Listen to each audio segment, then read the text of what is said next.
ಮಂಗಳೂರು ಎಪಿಎಂಸಿಯ ನಿಯಮಾವಳಿಗಳನ್ನು ಸರಿಯಾಗಿ ಪಾಲಿಸುವ ಸಲುವಾಗಿ ಎಪಿಎಂಸಿ ಹಾಗೂ ವರ್ತಕರ ಸಭೆಯು ಮಂಗಳೂರು ಉತ್ತರ ವಿಧಾನಸಭಾ ಕ್ಷೇತ್ರದ ಶಾಸಕ ಡಾಕ್ಟರ್ ವೈ ಭರತ್ ಶೆಟ್ಟಿ ಹಾಗೂ ಎಪಿಎಂಸಿ ಅಧ್ಯಕ್ಷ ಕೃಷ್ಣರಾಜ್ ಹೆಗ್ಡೆ ಅವರ ನೇತೃತ್ವದಲ್ಲಿ ನಡೆಯಿತು. ಮಂಗಳೂರು ನಗರ ಭಾಗದ ಸೆಂಟ್ರಲ್ ಮಾರುಕಟ್ಟೆಯನ್ನ ಬೈಕಂಪಾಡಿ ಎಪಿಎಂಸಿ ಯಾರ್ಡ್ಗೆ ವರ್ಗಾಯಿಸಿ ಸುಮಾರು 4-5 ತಿಂಗಳು ಕಳೆದಿದ್ರೂ ಕೂಡ ವರ್ತಕರು ಹಾಗೂ ವ್ಯಾಪಾರಸ್ಥರಿಗೆ ಎಪಿಎಂಸಿ ವತಿಯಿಂದ ಕೊರೋನಾ ಕಾರಣದಿಂದಾಗಿ ಹಾಗೂ ಜಿಲ್ಲಾಡಳಿತದ ಆದೇಶ ಇದ್ದುದರಿಂದ ಉಚಿತವಾಗಿ ವ್ಯಾಪಾರ ನಡೆಸೋದಕ್ಕೆ ಸ್ಥಳಾವಕಾಶ ಕಲ್ಪಿಸಿದೆ. ಆದರೆ ಎಪಿಎಂಸಿಯ ಎಲ್ಲ ಖರ್ಚು ವೆಚ್ಚಗಳು ಹೆಚ್ಚಾಗ್ತಾ ಇರೋದ್ರಿಂದ ಪ್ರಸ್ತುತ ವ್ಯಾಪಾರ ನಡೆಸುವಂತಹ ವ್ಯವಹಾರಸ್ಥರು ತಾವು ನಡೆಸುವಂತಹ ವ್ಯಾಪಾರದ ಜಾಗದ ಸರಿಯಾದ ಬಾಡಿಗೆಯ ದರವನ್ನ ಸಭೆಯಲ್ಲಿ ನಿಗದಿಪಡಿಸಲಾಯಿತು.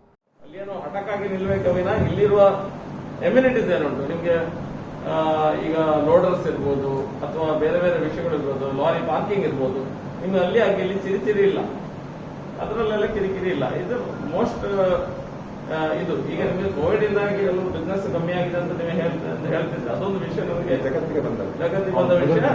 ಅದ್ರ ಬಗ್ಗೆ ನನಗೆ ಕಮೆಂಟ್ ಮಾಡ್ಲಿಕ್ಕೆ ಆಗುದಿಲ್ಲ. ಬೇರೆ ವಿಷಯಗಳನ್ನು ನೋಡಿದಾಗ this is a far more better place than that. ಅದಕ್ಕಿಂತ ಎಷ್ಟೋ ಒಳ್ಳೇದುಂಟು. ನಾನು ಹೇಳಿದ್ದ ನಾರ್ಮಲಿ ನಮಗೂ ತೋರಿಸ್ತದಲ್ಲ. So it is a good place for business. ಬಿಸ್ನೆಸ್ಸಿಗೆ ಕಮ್ಮಿ ಆಗಿರೋ ಕೋವಿಡ್ ಕಾರಣದ ಏನೋ ಸಮಸ್ಯೆ ಆಗಿದೆ ನನಗೆ ಅರ್ಥ ಆಗ್ತದೆ.